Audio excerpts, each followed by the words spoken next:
এই সময় যতই আমরা একজন আরেকজনকে একে অন্যকে বলি না কেন যে চিন্তা করো না, কিন্তু করোনা নিয়ে আমাদের চিন্তার কোনো শেষ নেই।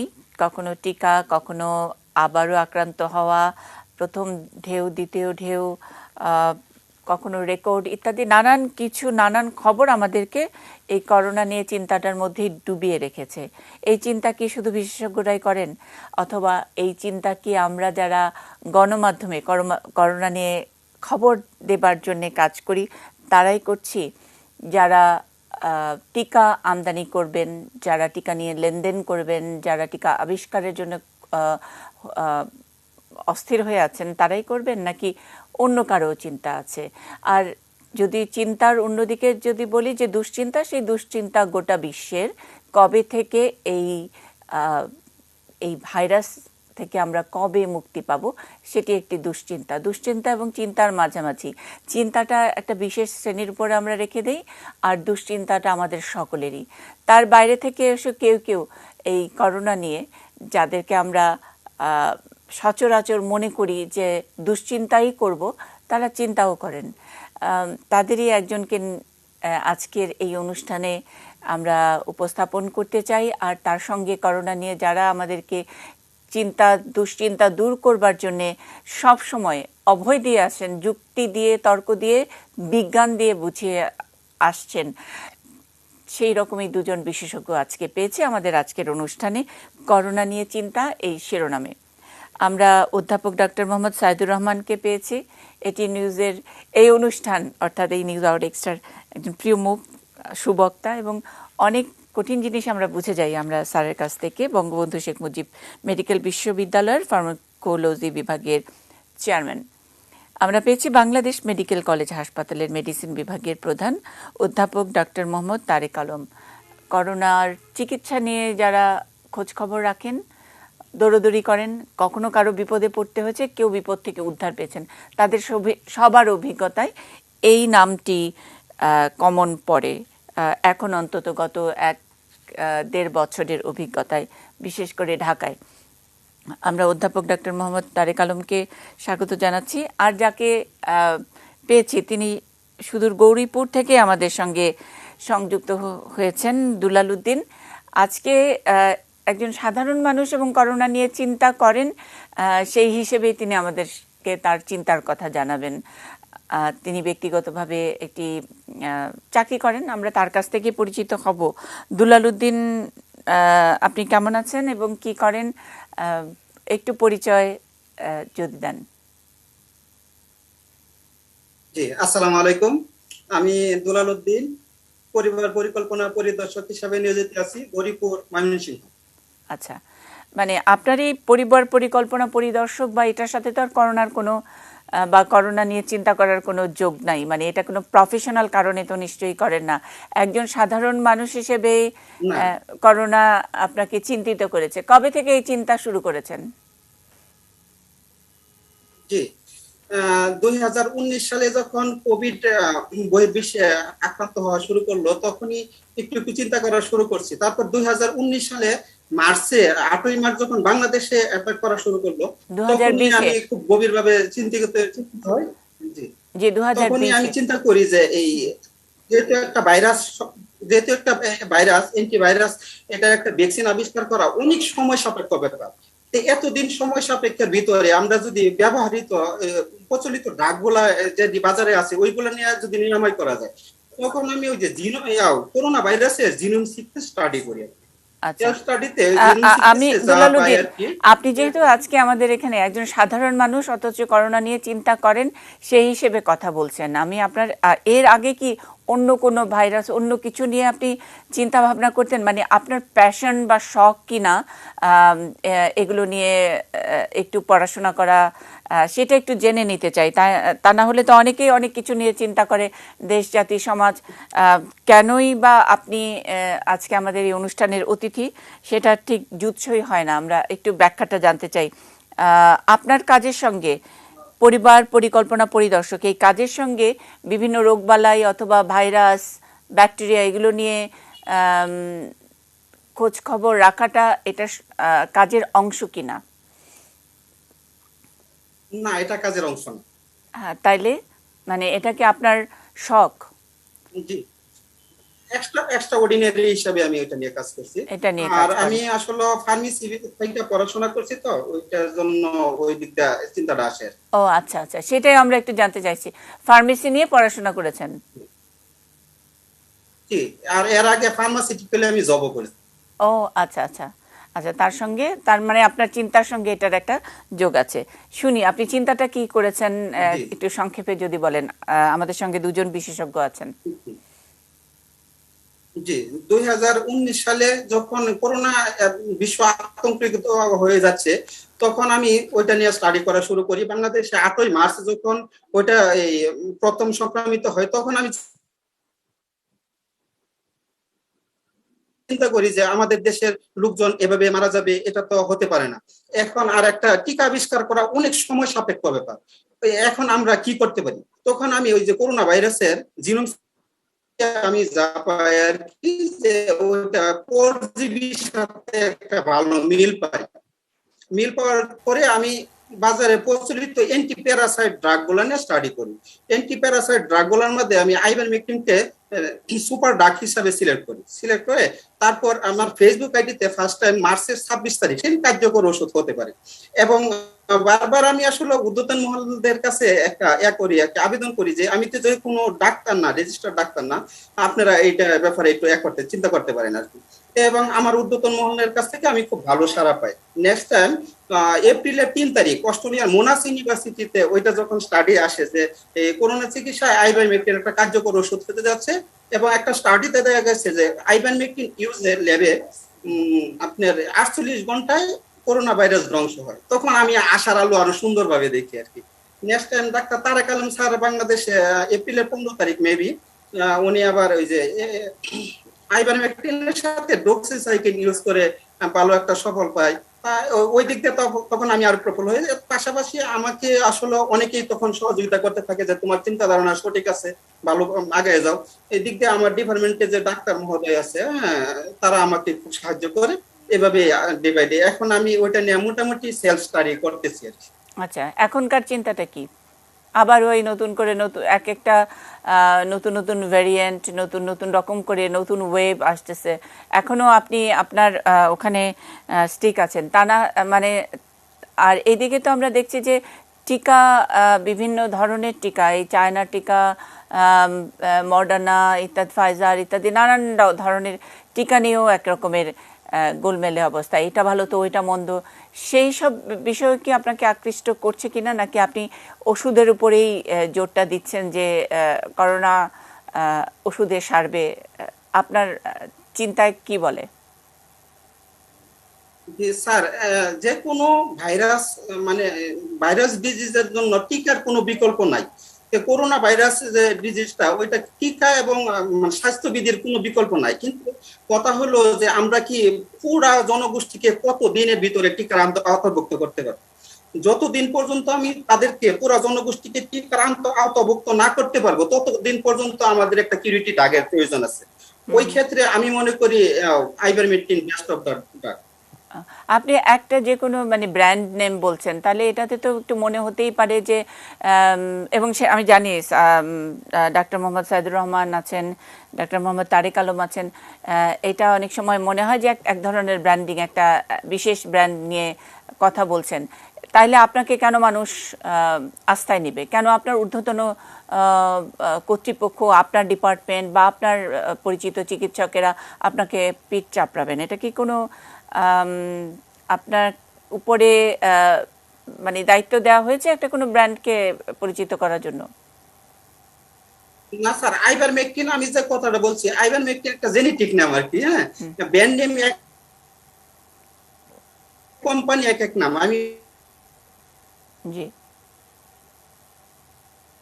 হ্যাঁ, শুনতে পাইনি, আপনি আরেকবার বলবেন দুলাল? জি স্যার, আমি আইভারমেকটিন একটা জেনেটিক নাম আর কি। হ্যাঁ, আমি কোনো কোম্পানির নাম উল্লেখ করি নাই আর কি। হ্যাঁ, বাজারে অনেক কোম্পানি এখন অনেক ড্রাগ গুলা নিয়ে আসছে। পাশাপাশি স্যার আর একটা কথা, যখন বিশেষ করে গত বছর এপ্রিলের পর থেকে আইভারমেকটিন যে ড্রাগটা ওইটা বাজারে 2টা স্ট্যান্ডার্ড ছিল। 3 মিলিগ্রাম এবং 6 মিলিগ্রাম। তারপরে ডাক্তার তারেক কালাম স্যার বা ওই যে ICDDRB থেকে 3 মাস ব্যাপী একটা হয়েছে স্যার, এই ক্লিনিক্যাল ট্রায়াল হয়েছে। ওইখানে দেখা গেছে যে অ্যাডাল্টদের 12 মিলিগ্রাম আপনার 5 দিনে করোনা নিরাময়ে 77% সফলতা দেখা দিচ্ছে। এরপরে কি স্যার ওই যে বাজারে 12 মিলিগ্রাম 18 মিলিগ্রাম অ্যাভেলেবেল হয়েছে। আচ্ছা। এখন আইভারমেকটিন একটা জেনেটিক নেম স্যার। আচ্ছা আচ্ছা, আপনার দাবিটা কি আসলে? আমার দাবিটা স্যার মানে পুরা সারা দেশের জনগোষ্ঠীকে যতদিন পর্যন্ত মানে টিকা আওতাভুক্ত আনা না যাবে, ততদিন পর্যন্ত যে একটা লোক আক্রান্ত না হয়, ওই দিক থেকে কিউরিটি ডাক হিসাবে আইভারমেকটিনকে সিলেক্ট করা হয়েছে। সর্বশেষ স্যার অক্সফোর্ড ইউনিভার্সিটির ডক্টর জন ক্যাম্পেল উনিও একটা ওই যে WHO এর কাছে একটা আবেদন দিচ্ছে যে আইভারমেকটিন একটা কার্যকর ওষুধ, এটা ট্রায়াল দেওয়া হোক আর কি। আমার চিন্তাধারা হইলো স্যার, এই চিন্তাটা ওয়ার্ল্ডে ফার্স্ট টাইম আমি করছি স্যার। হ্যাঁ, ওই ক্ষেত্রে আমাকে একটু স্বীকৃতি রাখলে একটু মানে স্যাটিসফাই হবো। ও, এটা স্মৃতি রাখার জন্য ওয়ার্ল্ডে আপনি চিন্তা করছেন, এটা কেমনে কেমনে প্রমাণ করবেন? ওয়ার্ল্ডে আমি ফার্স্ট টাইম চিন্তা করছি ওয়ার্ল্ডে। এটা হলো আমার ফেসবুক আইডিতে আমি মার্চের 26 তারিখ ওইটা আমি করি আর কি স্যার, এই যে পোস্ট দিই। তারপর গুগলের স্টাডিতে 2020-এর আপনার এপ্রিলের 3 তারিখ অস্ট্রেলিয়ার মোনাস ইউনিভার্সিটি ওরা এই প্রকাশ করে আর কি। তারপর third time doctor Tarek Alam sir maybe এপ্রিলের 15 তারিখ ডক্সিসাইক্লিন সহ আইভারমেকটিনের একটা পোস্ট দেয় আর কি স্যার। ওই দিক দিয়ে গুগলে সার্চ দিয়ে আমি ওইটাই প্রমাণ হয়েছে আমি ফার্স্ট। আপনি ফার্স্ট, মানে আপনি ফার্স্ট দাবির জন্য আপনি এখন মানে এটাই আপনার ক্লেম যে আপনি ফার্স্ট করেছেন। কেন আমরা কেন এটা শুধু আমার জি হ্যাঁ, আপনার আপনি বলছেন আপনি ফার্স্ট। জি স্যার। আচ্ছা, আমি দুলাল উদ্দিনের কাছ থেকে আরও শুনবো। অধ্যাপক ডক্টর মোহাম্মদ তারেক আলম, আমরা বলছিলাম করোনা নিয়ে চিন্তা দুশ্চিন্তার কোনো শেষ নেই। আমরা দুশ্চিন্তা পার্টে আছি, সাধারণ মানুষ। আর সেই সাধারণ মানুষদের একজন প্রতিনিধিত্ব করছেন দুলাল উদ্দিন, এবং তিনি দাবি করছেন যে তিনি প্রথম এটা যে কিউরেটিভ ড্রাগ এটা হতে পারে এরকম তিনি একটা চিন্তা করেছেন। ফেসবুক পোস্টটাই তার দাবির প্রথম। আরও অনেক প্রশ্ন থাকে যে তিনি ফেসবুক পোস্ট দেওয়ার আগে যেই সব সূত্রগুলো যেসব জার্নালগুলো পড়েছেন সেখানে না কোনোভাবে তো সেই ব্যাপারটি এসেছে। সুতরাং এই দাবি তো আর খুব একটা জুচ্ছই দাবি বলে আমরা মনে করি না। এনিওয়ে, একজন সাধারণ মানুষ তার মতন করে ভাবছেন।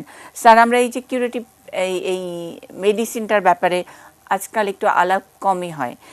যদি গত কয়েকদিনের এই হিসেব দেখাই যে এই সপ্তাহে মৃত্যু 859, গত সপ্তাহে যেটা ছিল 587, অর্থাৎ প্রতি সপ্তাহে মৃত্যুর সংখ্যা বাড়ছে, আক্রান্তের সংখ্যা বাড়ছে, আবার আক্রান্ত হয়ে ভালো হয়ে যাওয়ার, সুস্থ হয়ে যাওয়ার সংখ্যাও নিশ্চয়ই বাড়তি। এরকম একটি জায়গায় সবাই যে oxygen litre litre gallon gallon oxygen নিয়েই ভালো হচ্ছেন তা না, অনেকে ওষুধে আপনাদের চিকিৎসায় ভালো হচ্ছেন।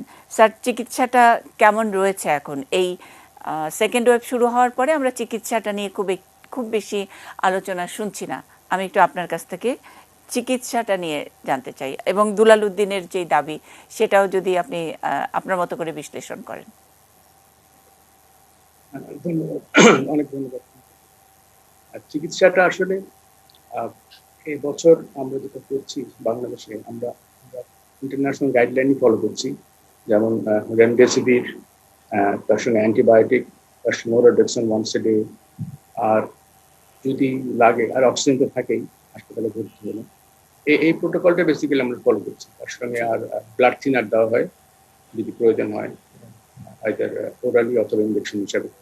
সেইভাবেই মানে আমাদের বেসিক্যালি এটা মানে burn down to this 5 or 4 things, যে আমরা এই 5-6টা জিনিস দিয়েই বেসিক্যালি চিকিৎসা শুরু করি। তারপরে যদি কিছু লাগে তখন পরে আমরা অ্যাড করি। যদি অ্যান্টিফাঙ্গাল লাগে অ্যান্টিফাঙ্গাল দেওয়া হয়, যদি মনোক্লোনাল অ্যান্টিবডি লাগে তখন টসিলিজুমাব দেওয়া হয়। তো এইভাবে ধাপে ধাপে আগায় আর কি চিকিৎসা করে। বেসিক্যালি যখনই কোনো যদি ভর্তি হয় হাসপাতালে, এই 4-5টা ওষুধ, অ্যান্টিবায়োটিক, রেমডেসিভির অ্যান্টিভাইরাল, তারপর আপনার স্টেরয়েড, ব্লাড থিনার, আর কেউ কেউ হয়তো মন্টিলিউকাস অ্যাড করেন। এইভাবে চিকিৎসাটা চলছে। চিকিৎসার ব্যাপারে আসলে এটাতে মোটামুটি এখন মাইল্ড টু মডারেট কেসে আমাদের সাফল্য চলে আসছে। আর সিভিয়ার কেসগুলোতে হয়তো এক্সট্রা দামি দামি মেশিনগুলো ব্যবহার করতে হচ্ছে। অক্সিজেন অবশ্যই জরুরি, কিছু কিছু লোক তো দেরি করে হাসপাতালে যাচ্ছে, কিন্তু অক্সিজেনের অভাবে মারা যাচ্ছে। তো ওইখানে আমরা এখন পর্যন্ত যা কেস হচ্ছে আমরা মোটামুটি সামাল দিচ্ছি পুরো দেশে, বা ঢাকায় অ্যাটলিস্ট দিচ্ছি, বাইরে হয়তো একটু অসুবিধা হচ্ছে, কিছু লোক মারা যাচ্ছে। তো এখন পর্যন্ত ঢাকার সব হাসপাতাল কিছু কিছু জায়গা খালি আছে, মোটামুটি এই মুহূর্তে পর্যন্ত আমি যেটুকু জানি বেশিরভাগ হাসপাতালের আইসিইউ আর নর্মাল বেডগুলো ভর্তি হয়ে গেছে। আর দুলাল ভাই যেটা বললেন যে আইভারমেকটিন, অবশ্যই যদি আগে চিন্তা করে থাকেন উনি এটা যে কেউ চিন্তা করতে পারে, ওনার ক্লেম উনি করতেই পারেন, তিনি আইভারমেকটিন আগে চিন্তা করেছেন, ফেসবুকে দিয়েছেন, এটা কোনো সমস্যা নেই। যেটা তো মানুষের ভালো কাজ হবে, ভালো চিন্তা করেছেন, আমরা অবশ্যই সাধুবাদ জানাই, কিন্তু কোনো সমস্যা নেই। এই আইভারমেকটিনকে আগে বলেছে, এটা নিয়ে কোনো দৌড় নাই, আইভারমেকটিন নিয়ে কোনো প্রতিযোগিতা নেই। আইভারমেকটিন যদি মানুষের কাজে লাগে, আসলে এখনো যেহেতু রিপারপাসড মেডিকেশন, সাইদুর রহমান স্যার বলবেন রিপারপাসড ওষুধ, এটা নতুন আবিষ্কার না, but it's a wonder drug. কিন্তু যেহেতু কাজ করেছে, পরে আমরা জানলাম যে আসলে অস্ট্রেলিয়ার মোনাশ যদি রিসার্চ করে বললো যেটা কাজ করে, সেইভাবে আমিও দিয়েছি। আর উনি যদি আগে চিন্তা করেন, দ্যাটস ফাইন, এক্সেলেন্ট, এতে কোনো সমস্যাই নেই। এটা কি স্যার, এটা কি মানে কমন সেন্স, মানে উনি সাধারণ মানুষের প্রতিনিধিত্ব করছেন এবং প্যারাসাইট মারার বা প্যারাসাইট দূর করার যে ওষুধটা, সেটা কি তিনি ইউজ করেছেন? এই এই বিষয়টা মানে এটাতে আমাদের বিজ্ঞানে তো স্যার এটাকে কিছুটা হলেও তো জাস্টিফাই করে। আমি ডাক্তার মোহাম্মদ সাইদুর রহমানের কাছ থেকে একটু জানতে চাই। আবার একটু বলবেন আমাকে, জি খেয়াল করতে পারিনি আমি। স্যার, এই যে প্যারাসাইট মারার যে ড্রাগ, সেটা একজন সাধারণ মানুষ তিনি ভেবেছেন, এবং ডাক্তার মোহাম্মদ তারেক আলম তো বললেন যে যদি যে কেউ এটা চিন্তা করতে পারে, সাধারণ মানুষের কমন সেন্স ব্যবহার করে তিনি নিজেই দাবি করছেন, তার দাবিকে সাধুবাদ জানাই। আপনি এটাকে স্যার জাস্টিফাই করবেন কি না? খুবই মানে আপনার টাইটেলটা খুবই ভালো, করোনা নিয়ে চিন্তা আসলে চিন্তার একটা ইতিহাস আছে, এবং চিন্তা আসলে পৃথিবীর যাবতীয় বিষয় আছে এর মৌলিক ব্যাপার। তো সেই হিসেবে আসলে এটা একটা অসাধারণ টাইটেল আমি বলবো, যে আসলেই, এবং এই করোনা নিয়ে চিন্তা যেভাবে আপনি করেছেন তার চেয়ে তো আরো বিশাল পরিসরে আমরা যদি ভাবি, আজকে হেলাল সাহেবের যেভাবে চিন্তা, দুলাল উদ্দিন উনি যেভাবে চিন্তা করছেন, এইভাবে আসলে পৃথিবীর বহু মানুষ চিন্তা করছেন, এবং চিন্তার আসলে একটা পথ পদ্ধতি আছে। মানে একেবারে স্বাধীন চিন্তা অ্যাপ্রিসিয়েট করা যায়, কিন্তু স্বাধীন চিন্তার মধ্য দিয়ে আসলে এই 2021 সালে আসলে মানে বিজ্ঞান ঠিক এইভাবে স্বাধীন চিন্তাগুলোকে অ্যাপ্রিসিয়েট করে, কিন্তু এগুলোকে একটা কাঠামোর মধ্যে না আসা পর্যন্ত সার্বজনীনতা দেয় না। তো এই জায়গাটাতেই আসলে মূল ব্যাপারটা যে বলা হচ্ছে, যেমন মনে করেন একজন বিশেষজ্ঞের মতামত, আমাদের আসলে বর্তমান বিশ্বে বলা হচ্ছে যে চিকিৎসা বিজ্ঞানে মূলত একটা জিনিস আমি প্রথমে ডিসক্লেইমার দিয়ে রাখতে চাই, যে আমি কোনো ওষুধের নাম উচ্চারণ করতে চাইবো না আর কি। এটা আমি জেনারেলি মনে করি যে আসলে গণমাধ্যমে ওষুধ বা চিকিৎসা আলোচনা করলে সাধারণ মানুষ বিভ্রান্ত হতে পারে, অথবা যেহেতু এই দেশে সব জায়গায় ওভার দ্য কাউন্টার পাওয়া যায়, ওনারা নিজে নিজে গ্রহণ করে এটার জন্য ক্ষতিগ্রস্ত হতে পারেন আর কি। সে কারণে আমি কোনো ওষুধের নাম উচ্চারণ করব না। তবে মূল ধারণাটি যেটা এসছে আসে, সেটা হচ্ছে যে আসলে যে কোনো ওষুধ গবেষণার বা যে কোনো ওষুধ সম্পর্কে ব্যবহারের জন্য আপনি মুন্নি সাহা বলেন, যদি আপনি কি ধরনের প্রমাণ পেলে সে ওষুধটি নিজের শরীরে ব্যবহার করবেন। প্রশ্নটাকে যদি এইভাবে দেখি আমরা, যে কতটুকু প্রমাণ অন্তত পক্ষে আপনি চাইবেন। এখন সেই প্রমাণের জন্য আসলে আমরা যেটা বাংলাদেশ জুড়ে না, শুধু ওরিয়েন্টাল কালচারের কারণে আমরা বিশেষজ্ঞের মতামতটাকে খুবই গুরুত্ব দিই। আমি আজকে একটা স্পষ্ট বলতে চাই যে এভিডেন্স পিরামিডের একেবারে নিচে হচ্ছে বিশেষজ্ঞের মতামত, মানে যেটাকে আমরা সর্বোচ্চ গুরুত্ব দেই, মনে করি যে এটা বোধহয় খুবই গুরুত্বপূর্ণ একটা ব্যাপার। এভিডেন্স পিরামিডে এটার গুরুত্ব হচ্ছে সর্বনিম্নে। এর উপরে হচ্ছে গবেষণা উপলব্ধ বিভিন্ন ধরনের ধাপ আছে, ধাপের সবার উপরে হচ্ছে মেটা অ্যানালাইসিস এবং সিস্টেমেটিক রিভিউ এবং গাইডলাইন, এগুলো হচ্ছে উপর দিকের জিনিস। এখন প্রশ্ন হচ্ছে যে একজন মানুষ স্বাধীন চিন্তা করবেন, এটা একটা খুবই অ্যাপ্রিসিয়েট করা জিনিস, এবং এই ধরনের মহামারী মোকাবেলায় বিভিন্ন মানুষের চিন্তার মধ্য দিয়ে আসলে ইনোভেশন হবে, হচ্ছেও তাই। কিন্তু খেয়াল করেন 10 বছরের ভ্যাকসিন কিন্তু 1 বছরে বের করলেও বিজ্ঞান থেকে কাউকে ডেভিয়েট করতে দেওয়া হয়নি। মানে একটা বড় ব্রডার কাঠামোর মধ্যে তাদেরকে রাখা হয়েছে, ফোর্স করা হয়েছে। এটা কিন্তু মানুষের নিরাপত্তার কথা ভেবে, এটা আর কোনো বিষয় নাই, যে যেন যেই জিনিসটি ব্যবহার করা হোক সেটি যেন মানুষের জন্য নিরাপদ এবং কার্যকর থাকে। এখন আমরা যেটা দেখতে পাই সেখানে যে কথাটি প্রফেসর তারেক আলম বলেছেন, সেটা রিপারপাসিং যখন হয় তখন নিরাপত্তার ইস্যুটি মোটামুটি এনশিওর, মানে যেহেতু এটা একটু অন্য রোগে ব্যবহার করা হচ্ছে অতএব এটি নিরাপদ। এখন ওনার নিজেরও কিন্তু একটি গবেষণা আছে, আমি ওনারও একটি পাবলিশ আর্টিকেল আমিও পড়েছি, সেখানে উনি কিন্তু সুপারিশ করেছেন এটা একটা অবজারভেশনাল, মানে আমাদের আসলে খেয়াল করা দরকার কতগুলো গবেষণা হচ্ছে পর্যবেক্ষণমূলক, কতগুলো হচ্ছে ইন্টারভেনশনাল। তো এই যে পর্যবেক্ষণ করে আমি দেখে দেখে, মানে আপেল তো ছিল তাই না, শত শত বছর যাবত নিউটনের মাথায় পড়ার আগ পর্যন্ত কিন্তু এটা আসলে বিজ্ঞানের কোনো ভিত্তি হয়ে ওঠেনি। ঠিক একইভাবে মানে পর্যবেক্ষণ বিজ্ঞান হয়ে ওঠার আসলে কতগুলো পথ আছে, সেই পথটা পাড়ি দেওয়া দরকার। আমার জানা মতে আজকে এই মুহূর্তে ৭৩টি সর্বমোট ক্লিনিক্যাল ট্রায়াল, যেটাকে বলি আমরা ওষুধ ব্যবহারের জন্য যেটি যে প্রমাণটি দরকার, ৭৩টি ক্লিনিক্যাল ট্রায়াল পৃথিবীতে রেজিস্টার্ড আছে ২৬টি দেশে, এটাতেই বোঝা যায়। এবং এর মধ্যে ওষুধ আবিষ্কারের অভিজ্ঞতা আছে মাত্র 4টি দেশে, বাকি 22টি দেশ এবারই প্রথমবারের মতন এই ধরনের গবেষণা করছেন। আমি এতে বোঝার জন্য বলছি যে এটা আসলে এই মহামারী পৃথিবীতে যারা অনভিজ্ঞ, গবেষণায় অনভিজ্ঞ, সে সকল দেশের বিজ্ঞানীদেরকেও, সে সকল দেশের চিকিৎসকদেরকেও আসলে এই সমাধান খুঁজতে আগ্রহী করছে। এটাই হচ্ছে এই করোনা নিয়ে চিন্তার সবচেয়ে ইতিবাচক দিক, যে মাত্র 4টি দেশের ওষুধ আবিষ্কারের অভিজ্ঞতা আছে, সেই রকম 4টি দেশ, তার বাইরের 22টি দেশ একটি ওষুধ নিয়ে গবেষণা করছে। অতএব এই ব্যাপারগুলো আসলে খুবই ইতিবাচক, এগুলোকে ইতিবাচক ভাবে দেখতে হবে, কিন্তু সতর্কতা থাকতে হবে যেন এই ইতিবাচকতা যেন উচ্ছ্বাস অথবা মানুষের জন্য ঝুঁকিপূর্ণ অথবা অপ্রয়োজনীয় হয়ে ওঠে না ওঠে। স্যার, অপ্রয়োজনীয় নয়, প্রয়োজনীয় তো অবশ্যই করোনা নিয়ে চিন্তা। এখন শুধু আমরা ওষুধ নিয়ে নয়, টিকার ব্যবহার, টিকা নিয়ে যে যদি কথা বলি, আমাদের এই মুহূর্তে ৪৫ লাখ ডোজ টিকা হাতে আছে এবং নানা রকমের, আজকে রাতে কিছু এসে পৌঁছাবে, গত রাতে কিছু পৌঁছেছে ইত্যাদি নানান আমরা আশার বাণী এবং আশার খবরও দেখাচ্ছি। এর মধ্যে আরেকটা চিন্তা, এবং আমরা যারা লে পার্সন, যারা ঠিক করে চিন্তাও করতে পারি না, তার মধ্যে এই প্রাপ্তির পরেও এক ধরনের দুশ্চিন্তা কাজ করে যে একটা ব্র্যান্ডের টিকা গ্রহণ করার পরে অন্য অনেক রকমের অপশন আমাদের কাছে যখন চলে এলো, তখন আমরা সেগুলো কি করব, মানে সেইটার ব্যবহারটা কেমন। আমি একটু ডাক্তার মোহাম্মদ তারেক আলম, এই জায়গাটাই একটু স্যার যদি আমাদেরকে আলোকিত করেন। ধন্যবাদ। আমরা তো সিরাম ইন্ডিয়ার সিরাম ভ্যাকসিন পেয়েছি, অ্যাস্ট্রাজেনেকা যেটা ইনস্টিটিউটের, সে ভ্যাকসিনের পর অনেকেরই সেকেন্ড ডোজ হয়ে গেছে, অনেকের হয়নি, কিছু কিছু লোক বাকি বাদ করেছে বিভিন্ন কারণে।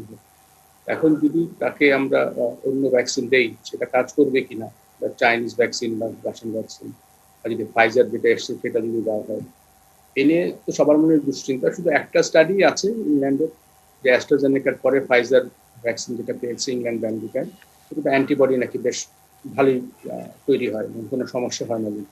তো সেইভাবে যদি আমরা চিন্তা করি, আপনার ফাইজার আর মডার্না তো mRNA ভ্যাকসিন, আর বাকিগুলো সবই ভাইরাস ভিত্তিক ভ্যাকসিন, আগের নিয়মে তৈরি করা।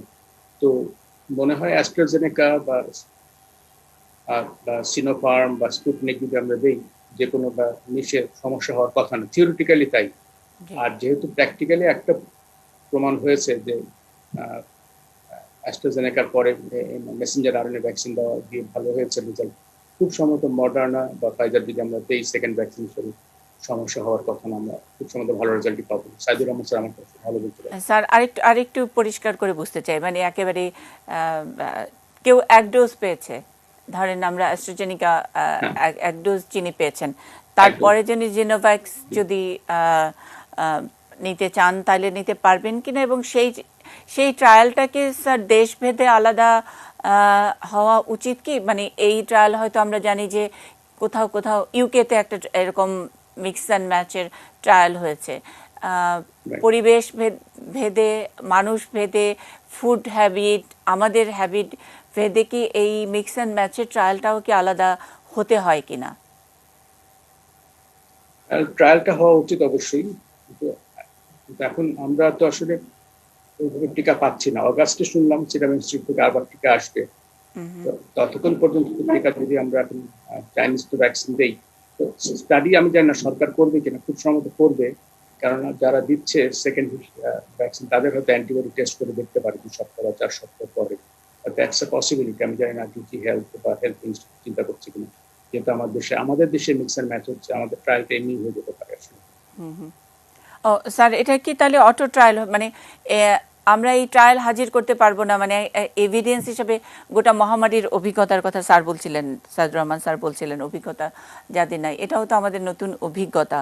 এবং মানে আমরা আমাদের কি বলবো, যে যেহেতু আগের টিকার যে রিজার্ভ সেটা শেষ, সুতরাং আমরা নতুন একটি অন্য দেশ থেকে আনা অন্য জেনেরিক সেটা আমরা ব্যবহার করতে যাচ্ছি। এটাও যদি একটা ট্রায়ালের অংশ হয়, সেটা আমরা কোনোভাবে উপস্থাপন করতে পারবো কিনা, মানে সায়েন্টিফিক্যালি আমরা এটা একটু এগিয়ে থাকার মতো করে উপস্থাপন করতে পারবো কিনা। সাইদুর রহমান স্যার। জি, ধন্যবাদ আপনাকে।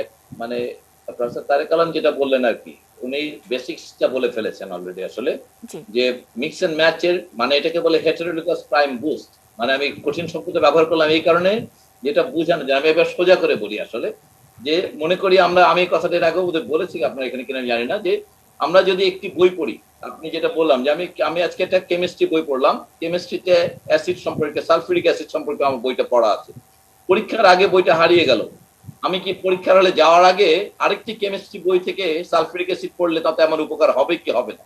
আমরা জেনারেলি বুঝি যে দ্বিতীয় বইটি যদি প্রায় একইভাবে লেখা হয় তাহলে সেটাতে উপকার হবে, না পড়ে যাওয়ার চাইতে দ্বিতীয় একটি বই পড়ে যাওয়া উত্তম। কখনো কখনো 2 বার একই বই পড়ার চাইতে 2টো ভিন্ন বই পড়া উত্তম। আমরা যারা লেখাপড়া করি আমরা সবাই এটা জানি।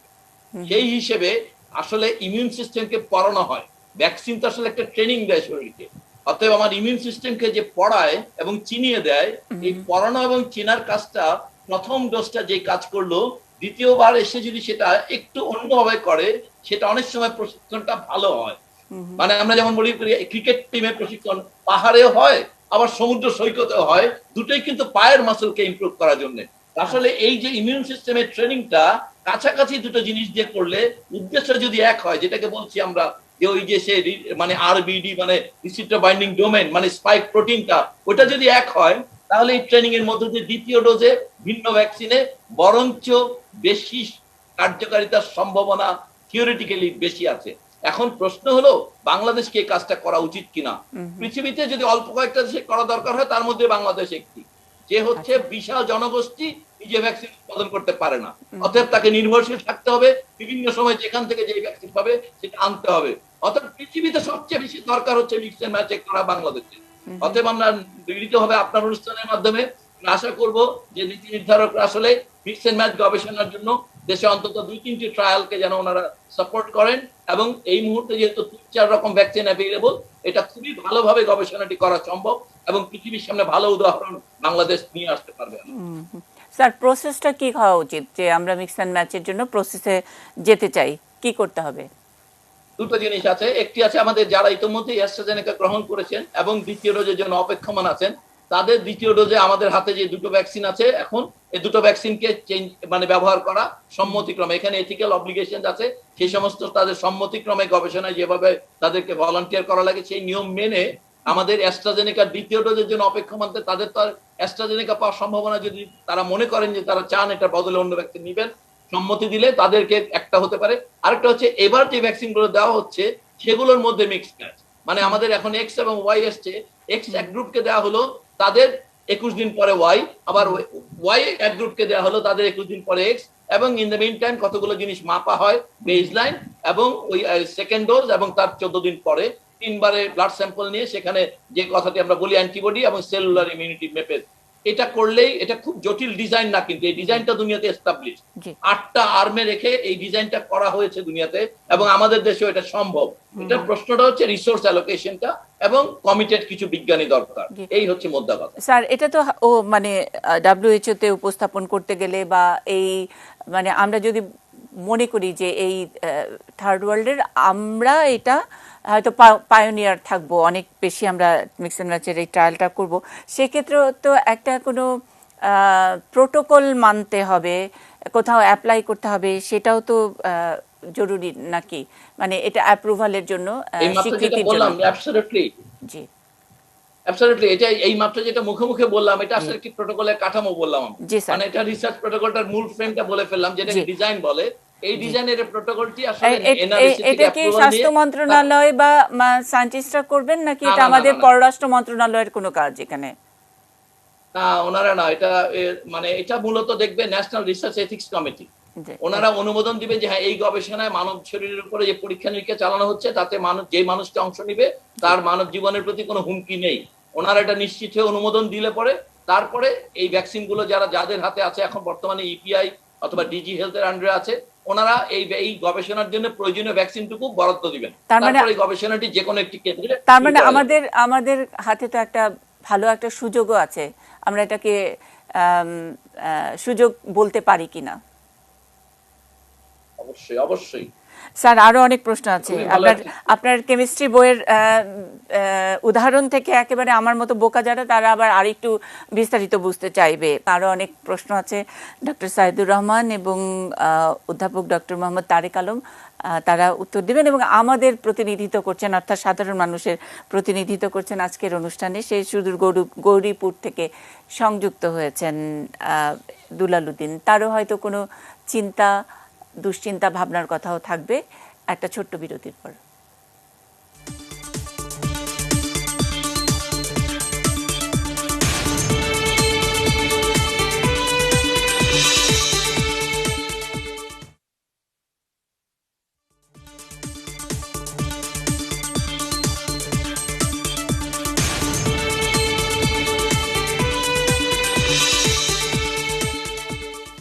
Ispahani news hour extra, corona নিয়ে চিন্তা, এই শিরোনামে আমরা কথা শুনছি।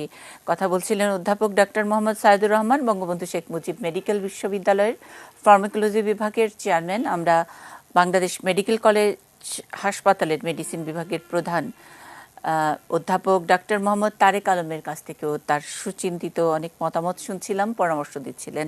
আর সাধারণ মানুষের প্রতিনিধিত্ব করে যিনি আমাদের আজকে অনুষ্ঠানে আছেন, গৌরীপুর থেকে সংযুক্ত হয়েছেন দুলালউদ্দিন, তিনি তার চিন্তা এবং দুশ্চিন্তার কথাও জানাচ্ছেন।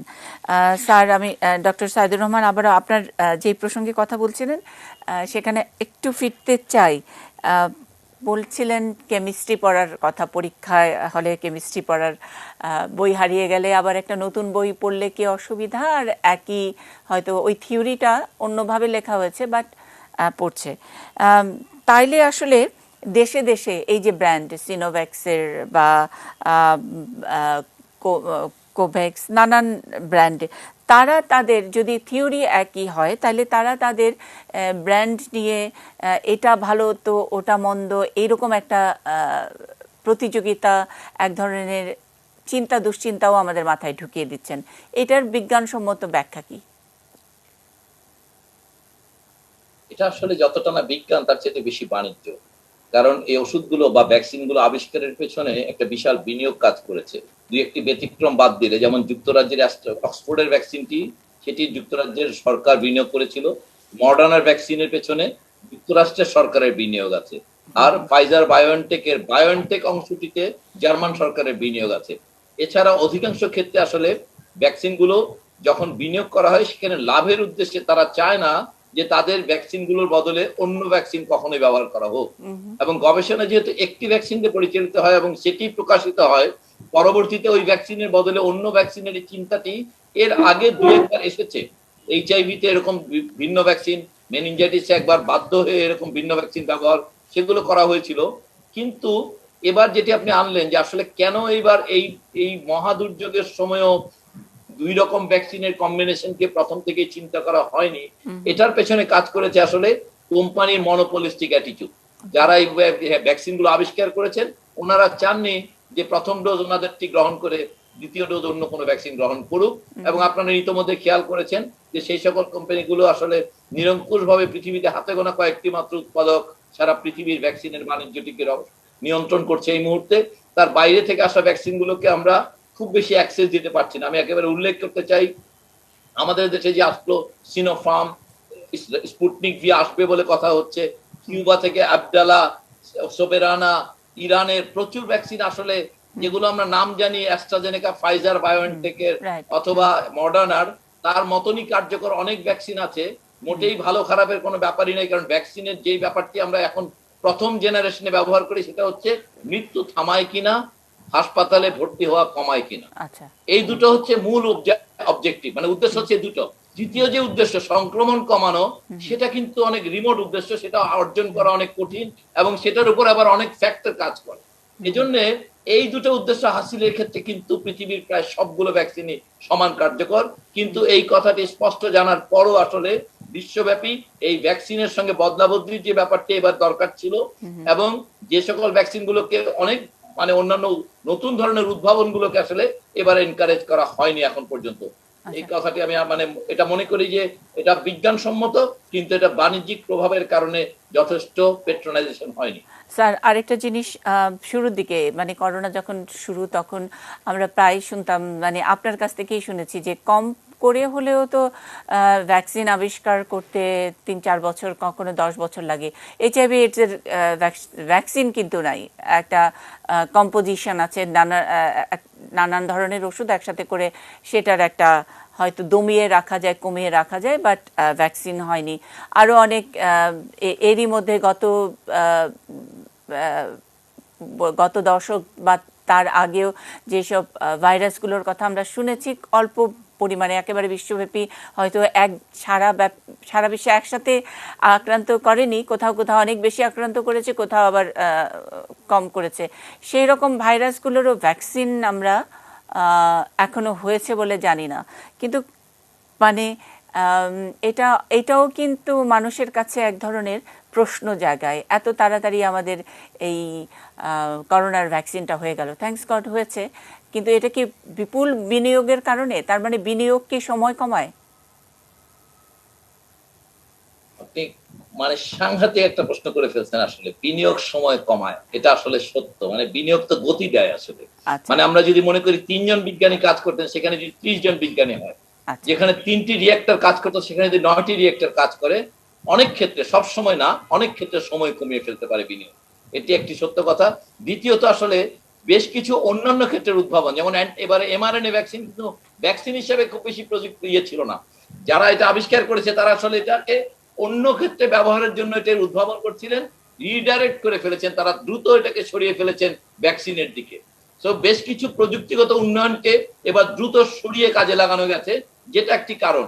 তৃতীয়ত আমাদের টার্গেটকে আমরা কমিয়ে ফেলেছি। এবারের ভ্যাকসিনের ডেফিনিশন হচ্ছে 50 ভাগ কমাতে পারলে, মানে নিয়ন্ত্রণ করতে পারলে সেটার নাম ভ্যাকসিন, যেটা এর আগে কোনোদিনই স্বীকৃত ছিল না।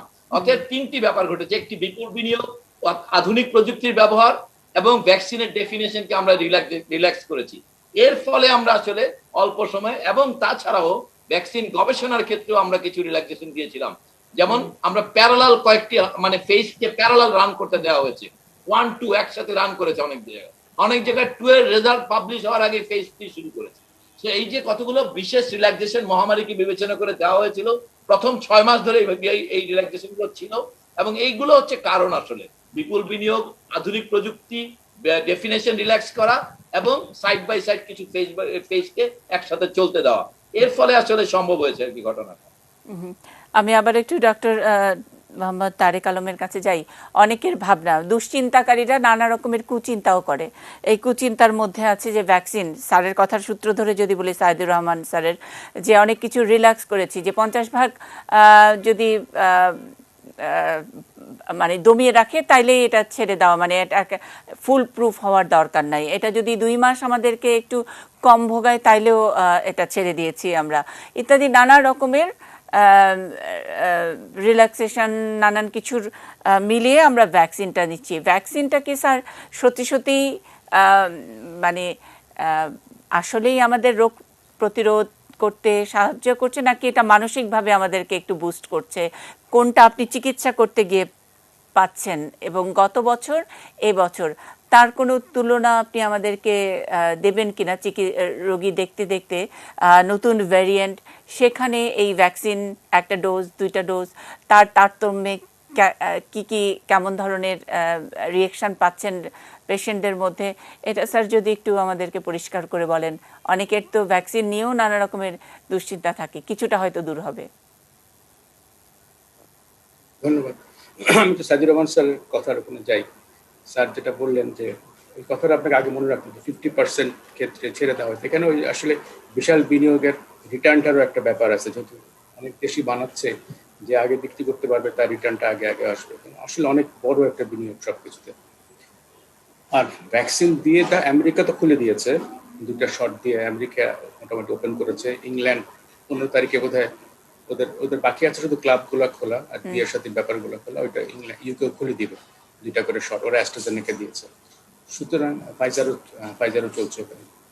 তো এখন ভ্যাকসিন দিয়ে নতুন ভ্যারিয়েন্ট, স্যারের একটা কথা বললেন যে স্যার যে ভ্যাকসিনের এবার আমাদের কথা ছিল যে আমরা যেটা চাচ্ছি যে আমরা মৃত্যু সংক্রমণ কমানোটা অনেক পরের কথা, আমরা চাচ্ছি মৃত্যুর হার এবং হাসপাতালে ভর্তিটা কমানো। তো সেটা মোটামুটি আসলে সংক্রমণ এবং মৃত্যুর হার আসলে কমেছে, সংক্রমণ না সরি মৃত্যুর হার কমেছে এবং হাসপাতালে ভর্তি হওয়া কমেছে। কিন্তু সংক্রমণ হচ্ছে না তা না, নতুন ভ্যারিয়েন্টের জন্যই হচ্ছে নাকি অ্যান্টিবডি বাংলাদেশে আমরা তো ট্রায়াল করি নাই, আমাদের দেশে হয়তো অ্যান্টিবডি তৈরি কম হচ্ছে। কিছু কিছু রোগী আমরা পাচ্ছি, মানে 100 জনের মধ্যে ধরুন 4-5 জন পাচ্ছি যারা 5% এপ্রিলে সেকেন্ড শট দিয়েছে, তাদের নতুন করে আবার করোনা হয়েছে। এখন সব রোগী যাদের পজিটিভ তাদের জেনোমিক সিকোয়েন্স করা সম্ভব না, নট পসিবল আমাদের দেশে। মানে দিল্লি মানে ডেল্টা ভ্যারিয়েন্টে হলো নাকি আবার নতুন করে আগের ভ্যারিয়েন্টে হলো, ধরে নিচ্ছে যে হ্যাঁ ডেল্টা ভ্যারিয়েন্টই হচ্ছে। তো যদি হয় যাদের হয়েছে তারা আসলে কেউ খারাপ হচ্ছে না, তারা ভুগছে, লাংস হয়তো এফেক্ট করছে 10-20%, কিন্তু তারা ভালো হয়ে যাচ্ছেন চিকিৎসায়। সাধারণ যে চিকিৎসা আমরা দিচ্ছি আগের থেকে, তো চিকিৎসা তারা খুব ভালো ইমপ্রুভ করছে এবং হাসপাতাল ত্যাগ করছে। দু একজন মানে দু একজন অলওয়েজ বেল কার্ভ, যেটা আমরা স্ট্যাটিস্টিক্যালি বলি 2.5% বেল কার্ভের দুই পাশে থাকে। তো দুই দিকের লোক থাকবে, কিছু লোক খারাপ হবে, কিছু লোকের ভ্যাকসিন দিয়েও খারাপ হবে, কিছু লোক ভ্যাকসিন না দিয়ে খারাপ হচ্ছে। দোজ 5% যদি বাদ দেন, আমাদের মনে হয় যে ভ্যাকসিন যদি আমরা দিতে পারি মোটামুটি সবাইকে 2 ডোজ, 1 ডোজে তো হয় না, আসলে 2 ডোজ লাগবে। 2 ডোজ দেওয়ার পরে আমরা আশা করি যে ভয় পাওয়ার আসলে দুশ্চিন্তার কারণ অনেকটাই কমে যাওয়া উচিত। যদি করোনা হয় স্যার দুশ্চিন্তার কারণ তো আসলে কমে যাওয়া উচিত। প্রথম আমরা গত বছরের এপ্রিলের যদি বলি, এপ্রিলের সবচেয়ে বেশি আমরা মৃতের সংখ্যা ব্রেকিং নিউজে আমরা যেটা দেখিয়েছি, সেই এপ্রিল পার হয়ে যখন নাকি আমরা এবছর এই জুনে যখন কথা বলছি, তখন অলরেডি বিশেষ করে ঢাকার মতো বড় শহর বা চট্টগ্রাম, রাজশাহী, এইসব বড় শহরে 60 মানুষের অনেকেই ভ্যাকসিন পেয়েছেন। কিন্তু সেই হিসেবে যদি মৃতের সংখ্যা বলি, এই যে একটু আগেও শিরোনামে আমরা পড়লাম, গত এক সপ্তাহ ধরে তো গড়ে 100-র উপরে মৃতের সংখ্যা, প্রত্যেক দিনই রেকর্ড। গতকাল 43, আজকে 34, জানি না আগামীকাল অবশ্যই 100-র উপরেই থাকছে। তাইলে আসলে এই 2 ডোজ বলি 1 ডোজ বলি, এটা কি কোনোভাবে আমাদেরকে একটু কনফিউজ করে দিচ্ছে না? ভ্যাকসিন পেয়েছে দেখেন, 1 কোটি লোক তো ভ্যাকসিন পায় না, যা ভ্যাকসিন এসছে, তাই না? 1 কোটি লোক ভ্যাকসিন, 16 কোটির মধ্যে 16 কোটি অফিসিয়াল মানুষ আমাদের, 16 কোটির মধ্যে 1 কোটি লোক যদি ভ্যাকসিন না পায়, তো আপনি তো কোনো ইমিউনিটির আশা করতে পারেন না। আচ্ছা, হ্যাঁ। আর আরেকটা জিনিস আপনাকে মনে রাখতে হবে যে অ্যান্টিবডি তৈরির ব্যাপার আছে, সেটা 2 নম্বর জিনিসটা। তারপর হচ্ছে আমরা আসলে এখনো নিয়ম মানছি না। বিদেশে কিন্তু এখনো ওরা ডেল্টা ভ্যারিয়েন্টের জন্য একটু এখনো সাবধান থাকছে, ওরা এখনো মাস্ক পরছে অনেক জায়গায়, আমরা কিন্তু এটা করছি না। এবং আমরা জেনেও আমাদের সব রকম অনুষ্ঠান চলছে, খাওয়া দাওয়া চলছে, বেড়ানো চলছে, বাইরে তো আপনি দেখেনি সবাই। এই লকডাউনটার আগ পর্যন্ত কিরকম ভিড় রাস্তায় আপনারা দেখেছেন, কোনো লাভ হয়নি, কোনো কিছু সরকার চেষ্টা করেছে। সুতরাং কিছু কিছু জিনিস আমাদেরকে মানতে হবে, সরকারকে সাহায্য করতে হবে, আর আসলে ভয় পেতে হবে সত্যি কথা। কেননা যদি ভয় না পাই, ভয়টা স্যার ভয়টা কমে যাওয়ার কারণেই মৃত্যুর সংখ্যা বাড়ছে বলে আপনার মনে হয়? মৃত্যুর সংখ্যা বাড়ছে আসলে দেখেন, আগে আমার কাছে যারা গ্রাম থেকে আসতো তারা আমাকে বলতো যে আমরা গ্রামের লোক, আমরা মাটির সঙ্গে যুদ্ধ করি, আমাদের করোনা হবে না, করোনা শহরের রোগ। হ্যাঁ, এটা আমি গত বছর ডিসেম্বর, জানুয়ারি, ফেব্রুয়ারি পর্যন্ত শুনেছি। এখন দেখেন এবার তো গ্রামের লোকেরা এসব এফেক্টেড হচ্ছে। এখন পর্যন্ত তারা আসলে চিকিৎসা নেয় না, তারা বাসায় থাকে, তারা ওইখানেই কি কি ওষুধ খায়, নিজেরা থাকে, এবং শেষ মুহূর্তে যখন যায় হাসপাতালে তখন তো আসলে অক্সিজেন সাপ্লাইয়ের সমস্যা হচ্ছেই, কিছু করার থাকছে না, এবং অনেক অক্সিজেন যাওয়ার আগেই মারা যাচ্ছে। সুতরাং ভয়টা যদি না থাকে, আপনি যদি নিয়ম না মানেন, it's going to be very difficult. সত্যি কথা, আমাদের এখনো কন্ট্রোল করতে অনেক সময় লাগবে। জি স্যার, এটা আমার বুঝতে আরেকটা পারছি। ছোট্ট টিকা জিনিস একটু আসবে। জানার, যে ভ্যাকসিন 2 ডোজ ঠিক মতো নিয়েছেন, এবং যেটা বলি অ্যান্টিবডি তৈরি করার যে নির্দিষ্ট টাইম আপনারা বলে থাকেন সেটাও পার হয়েছে, আবারও হয়তো কোনো কারণে আক্রান্ত হয়েছে, সেই ধরনের কোনো কেস পান কিনা? নিশ্চয়ই পান, এবং সেই ক্ষেত্রে ফ্যাটাল কতখানি এই সব কেসগুলো? মানে গত 7 দিনে মানে আমার আন্ডারে এখন বাংলাদেশ মেডিকেল আর ইউনাইটেড হসপিটাল মিলায় আসলে 28 জন রোগী ভর্তি আমার আন্ডারে একাই, অনেক কম, যদি অনেকের আন্ডারে আরো বেশি আছে। জি, এর মধ্যে 10 জন হচ্ছে ভ্যাকসিন কমপ্লিট করা এপ্রিল মাসে। একদম।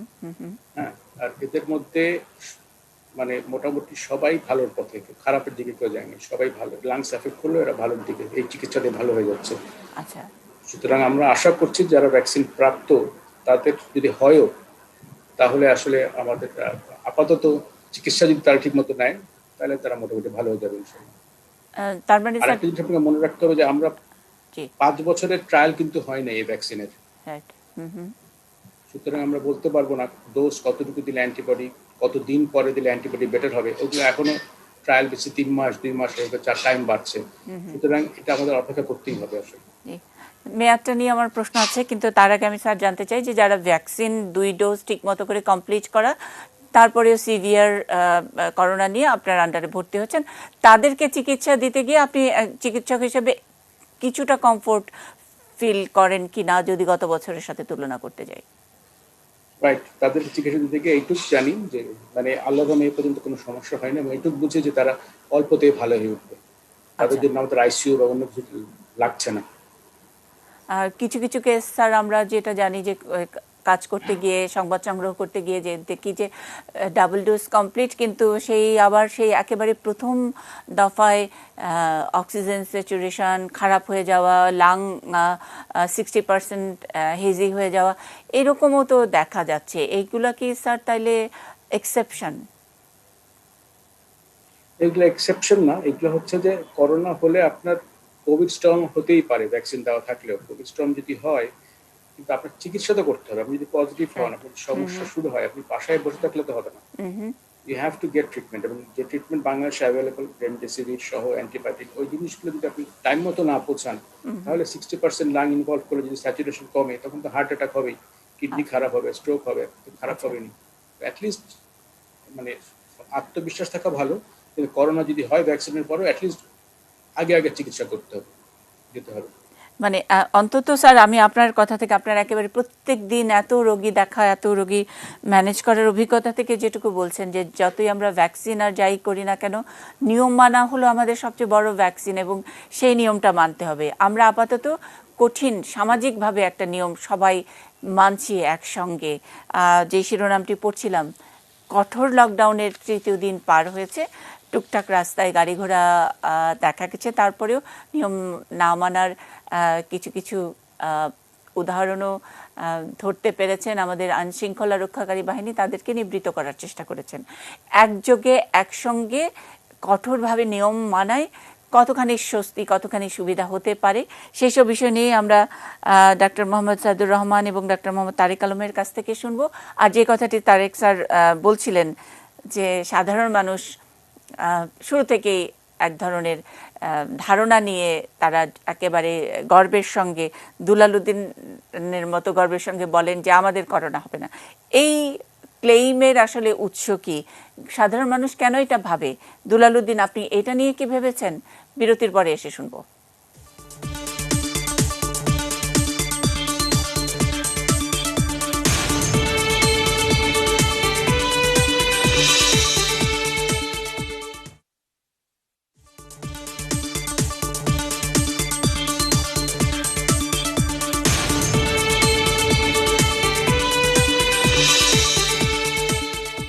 করোনা নিয়ে চিন্তা, আজকে ইস্পাহানি নিউজ আওয়ার এক্সট্রার শিরোনাম। করোনা নিয়ে অনেক চিন্তা একদিকে টিকা আসছে, একদিকে আমরা স্বাস্থ্যবিধি মানছি কি মানছি না তা নিয়েও অনেকেই হন্যে হয়ে আমাদেরকে মানানোর চেষ্টা করছেন, গণমাধ্যম সক্রিয়, আর পাশাপাশি না মানারও একটা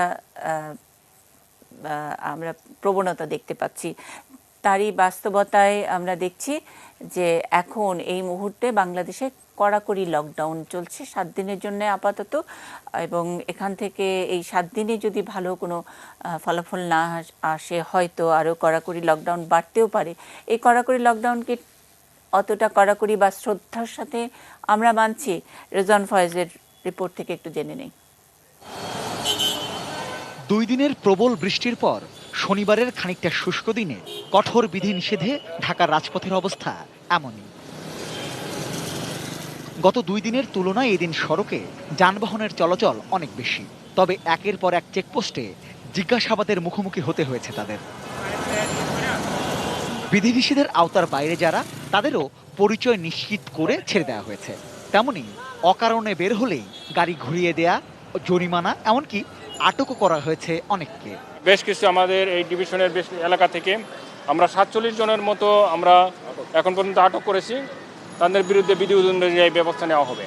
পুলিশের পাশাপাশি বিজিবি এবং সেনাবাহিনীর সদস্যরাও এদিনও রাজপথে টহল ও তল্লাশি কার্যক্রম চালিয়েছেন। খুব জরুরি কাজ ছাড়া মানুষজন স্বভাবতই খুব একটা বের হয় নাই, আমরা গত 2-3 দিন থেকেই দেখতে পাচ্ছি।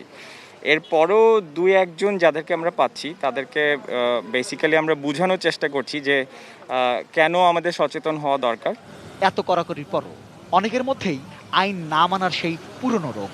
উত্তরার এই ঘটনাটাই দেখুন না, মোটরসাইকেলে 2 জন আরোহী থাকায় পুলিশ একজনকে নামিয়ে দিলেও একটু সামনে গিয়েই ঠিকই আবারও সেই মোটরসাইকেলে চেপে বসছেন তিনি।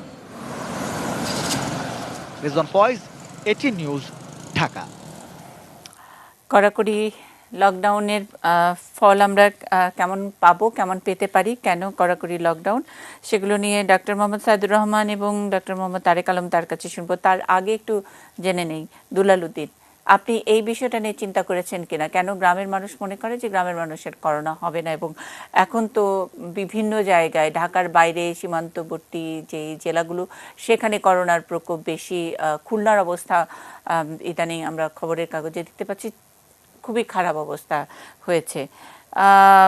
এই চিন্তাটার কারণটা কি, সেই চিন্তা করেছেন কিনা? জি, ধন্যবাদ আপনাকে। তার আগে আমি আরেকটু কথা বলে নিই। আমাকে এখানে আসলে খুব সাধারণ লোক হিসাবে চিহ্নিত করেছে। সত্যি আমি খুব সাধারণ, কিন্তু যে ডিপার্টমেন্টে আমি চাকরি করি, বাংলাদেশে অনেক ডিপার্টমেন্ট আছে, তারা শুধু ওই ডিপার্টমেন্ট, শিক্ষা ডিপার্টমেন্টে শুধু শিক্ষা নিয়ে এগিয়ে থাকে, শুধু শিক্ষা নিয়ে চিন্তা করে। স্বাস্থ্য বিভাগ শুধু স্বাস্থ্য বা রোগী নিয়ে চিন্তা করে। কিন্তু পরিবার পরিকল্পনা এমনই একটি ডিপার্টমেন্ট, যে ডিপার্টমেন্টে একটা ফ্যামিলি কয়টা মুরগির বাচ্চা আছে, কয়টা গরু আছে, তার কয়জনের অসুস্থ হলো, কয়টা বাচ্চা নিবে, ওইটা নিয়ে চিন্তা করতে হয়। কিন্তু আসলে বাস্তব জগতে আমরা বাংলাদেশে ফ্যামিলি প্ল্যানিং বলতে শুধু বার্থ কন্ট্রোলকে চিহ্নিত করি, এই জন্য আমাদেরকে সাধারণ হিসেবে চিহ্নিত করা হয়। সত্যি কিন্তু আমরা সকল ডিপার্টমেন্টে সকল কিছু নিয়ে কাজ করি। ধন্যবাদ আপনাকে। আর হইলো আপনি যে কথা বলছেন যে এই গ্রামের মানুষের করোনা হবে না, হ্যাঁ, থ্যাংক ইউ। এরকম একটা ধারণা ছিল আগে, কিন্তু এই ধারণাটা কেন ছিল সেটা নিয়ে আপনি কোনো গবেষণা করেছেন নাকি? জি, এটা নিয়ে আমি অনেকটা স্টাডি করেছি আর কি। ওই ধারণাটা ছিল আর কি, এক সময় যখন ওই ভাইরাস বহনকারী ব্যক্তিগুলো দেশের বাইরে থেকে এয়ারপোর্টে বা শহরমুখী ছিল আর কি। এখন ডে বাই ডে সীমান্তবর্তী এলাকায় বা দেশের গ্রাম্য বাড়িতে আসার পরে একজন থেকে আরেকজন মানে সংক্রামিত হচ্ছে আর কি। আর আপনি জেনে আরো এক হবেন যে এই ভারতীয় ভেরিয়েন্টে এটি খুব সংক্রামিত, এবং ওইটা সাধারণত সীমান্তবর্তী এলাকা থেকেই ওইটা মানে সংক্রামিত হচ্ছে আর কি। এই জন্য গ্রামে একটু বেশি অ্যাটাক হচ্ছে আর কি। আর না, আমি আমার প্রশ্নের উত্তর পাইনি যে কোন ধারণা, কেন ওনারা এত কনফিডেন্ট যে গ্রামের মানুষের হবে না, গরিব মানুষের হবে না। এটার পিছনে তো আপনার কোনো স্টাডি থেকে কোনো মানে অ্যাকসেপ্টেবল কোনো যুক্তি আমরা পাচ্ছি না আপাতত, আপনি পেয়েছেন কিনা? গ্রামের মানুষের এটা আসলে একটা অজ্ঞ ধারণা আর কি। এটা মানে এডুকেটেড বা বিজ্ঞানসম্মত কোনো ধারণা না। অসুখ গ্রামে যেমন শহরে তেমন, ওইটা আলাদা কোনো মানে এনভায়রনমেন্ট খুঁজে না। তারপরে গ্রামের একটু ব্যাপার সেবার আছে, গ্রামের মানুষ যেহেতু সরাসরি সানলাইট বা আপনি জেনে খুশি হবেন যে সানলাইট বা সূর্য কিরণ যে থেকে ভিটামিন ডি কিন্তু সবচেয়ে বেস্ট অফ মানে প্রিভেনশন করে যে কোনো আমার রোগকে। ওই ক্ষেত্রে গ্রামের লোকজন খুব সহজে পাচ্ছে এবং তারা একটু ইন্ডাস্ট্রিয়াল পরিশ্রমী আর কি। হ্যাঁ, আর আসলে কোনো জীবাণুক্ত গ্রামের লোকে এবং শহরের লোকের মধ্যে আলাদা কোনো ক্লাসিফিকেশন করে না। তারপরে গ্রামের লোকেরা অনেকটা রোগ প্রতিরোধ ক্ষমতা সম্পন্ন আর কি, এই জন্য গ্রামের লোকেরা এরকম একটা চিন্তা ভাবনা করে। আচ্ছা, মানে বড় লোকের রোগ এসি থেকে হয় ইত্যাদি, এগুলো নানান সময় অনেকের আমরা যদি রাস্তাঘাটে কথা বলতে যাই, জিজ্ঞেস করতে যাই মাস্ক পরেন না কেন, সেটার অজুহাত হিসেবে অনেকে এইসব কথা বলেন। যাই হোক, আর দুলালুদ্দিন আমরা আপনি অসাধারণ একটা বিভাগে চাকরি করেন সেটা আমরা জানি, পরিবার পরিকল্পনা বিভাগ, স্বাস্থ্য মন্ত্রণালয়েরই আরেকটা বিভাগ, এবং সেখানে গরু ছাগল হাঁস মুরগির খোঁজ খবর থেকে মানুষ কে অসুস্থ হলো কে হলো না সেটারও অসাধারণ সার্ভিসের কথা বাংলাদেশের মানুষ কিন্তু প্রত্যেকেই জানে। কিন্তু আজকে যেহেতু করোনা নিয়ে গবেষণা, এটার আপনার পরিচয়ের সাথে এটা একসঙ্গে যায় না, কিন্তু একজন সাধারণ মানুষ হিসেবে, কৌতূহলী মানুষ হিসেবে আপনি স্টাডি করেন, সেই হিসেবে প্রতিনিধিত্ব করছেন। এই কারণেই আপনি সাধারণের এই অসাধারণ গল্প একজন। আমরা যাই অধ্যাপক ডক্টর মোহাম্মদ সাইদুর রহমানের কাছে। স্যার, আমরা এতক্ষণ আলোচনার মধ্যে ডোজ কতদিন চলবে, মেয়াদ ইত্যাদি নানান কিছু নিয়ে কথা শুনছিলাম।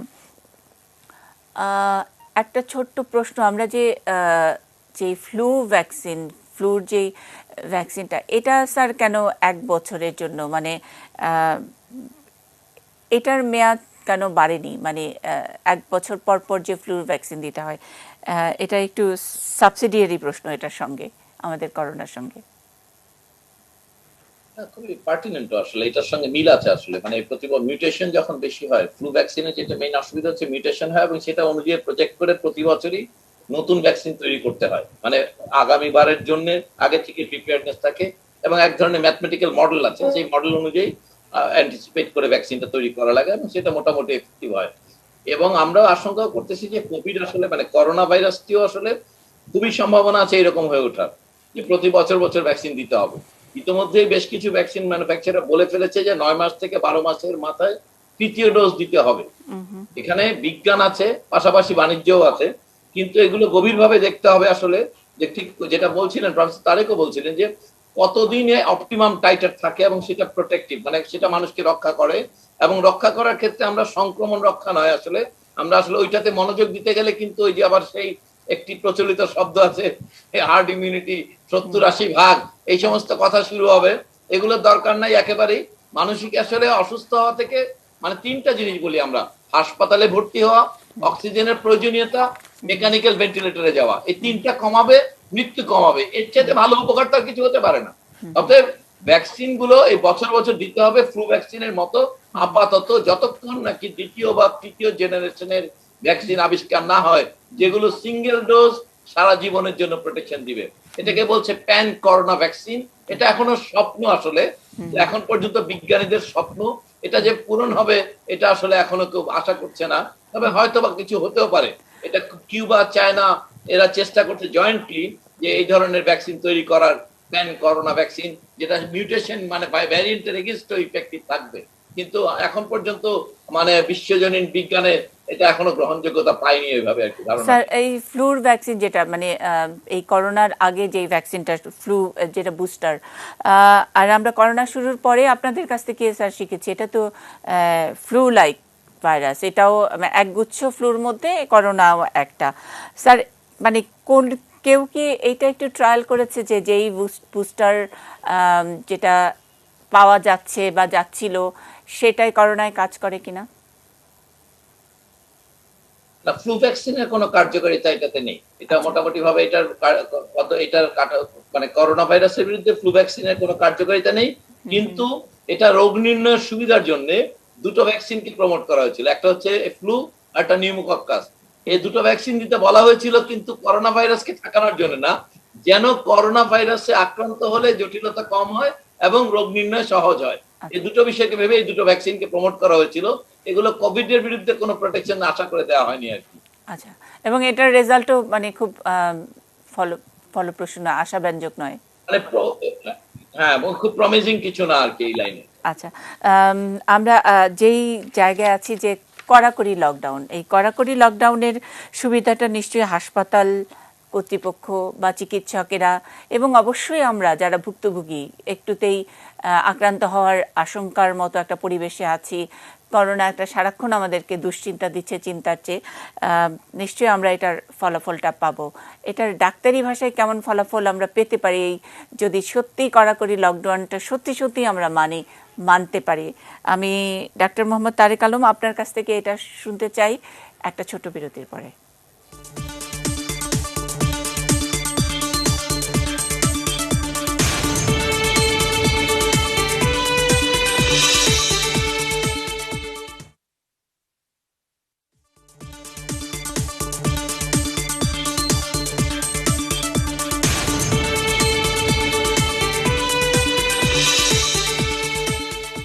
বাংলাদেশ মেডিকেল কলেজ হাসপাতালের মেডিসিন বিভাগের প্রধান অধ্যাপক ডাক্তার মোহাম্মদ তারেক আলম স্যার আমাদেরকে খুব ছোট্ট করে বলবেন যে এখন আমরা যে কড়া লকডাউন, সেই কড়া লকডাউনের যদি ঠিকঠাক করে মানি আমরা কেমন করে ফলটা পাবো, আপনারা চিকিৎসকরা কেমন করে সেটার ফলটা পাবেন?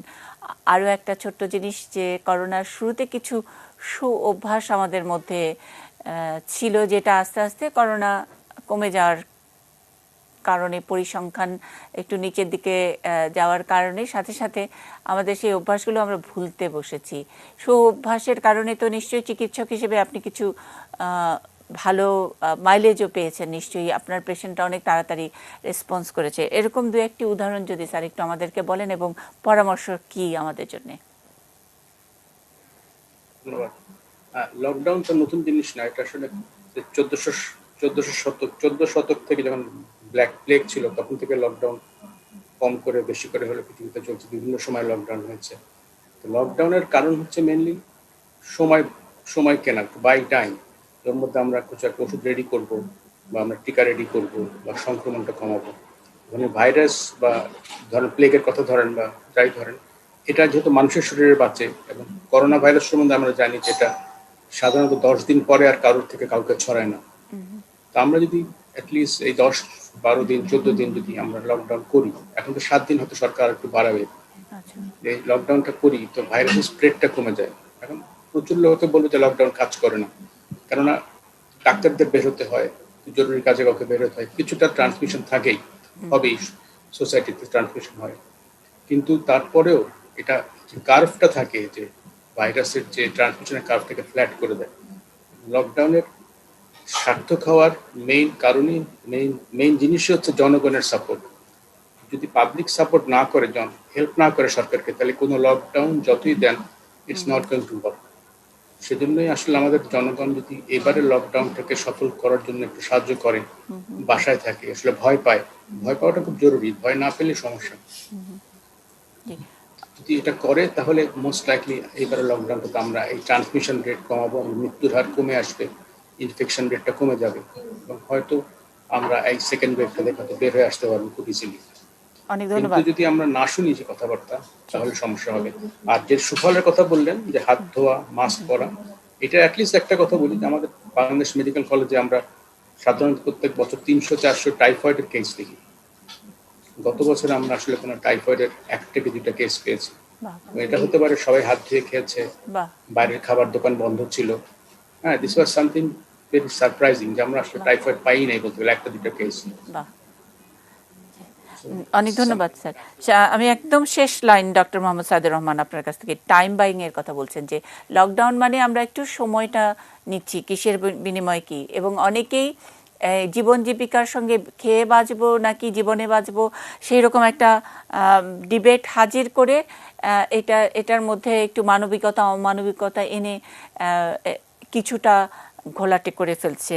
আমরা কি এই একটু ছাড়, একটু জীবন জীবিকা, একটু কড়াকড়ি এইসবের মাঝামাঝি করে কি অনেক বেশি অর্থনীতিটাকে অনেক লম্বা সময়ের জন্য স্থবির করে তুলতে যাচ্ছি না স্যার, ছোট্ট করে।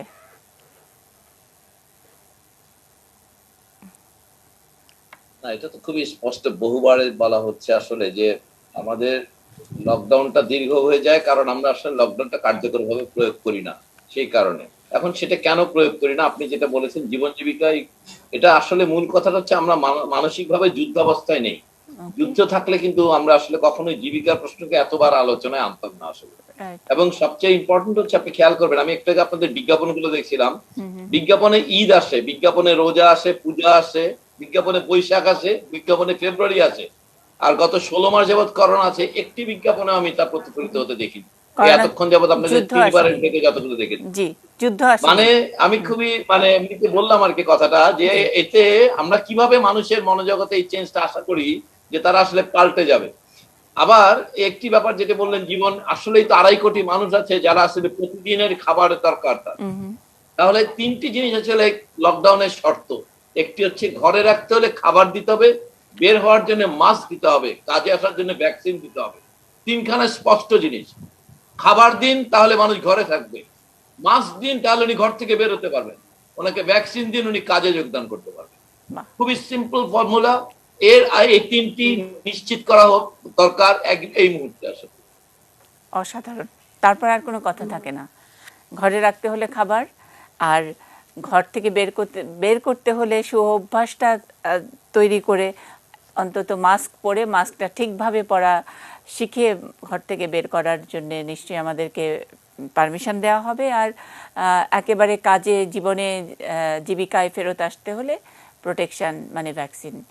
এই পরামর্শটুকু নিশ্চয়ই যারা ভাবেন, যারা কার্যকর করেন, লকডাউন কার্যকর করেন, জীবনে ফিরিয়ে নেওয়ার কথা বলেন, তারা আরেকটু নতুন করে ভাববেন এবং মানসিকভাবে যুদ্ধের বিষয়টিও মাথায় একটু ধরিয়ে দিবেন। ভালো থাকবেন সবাই।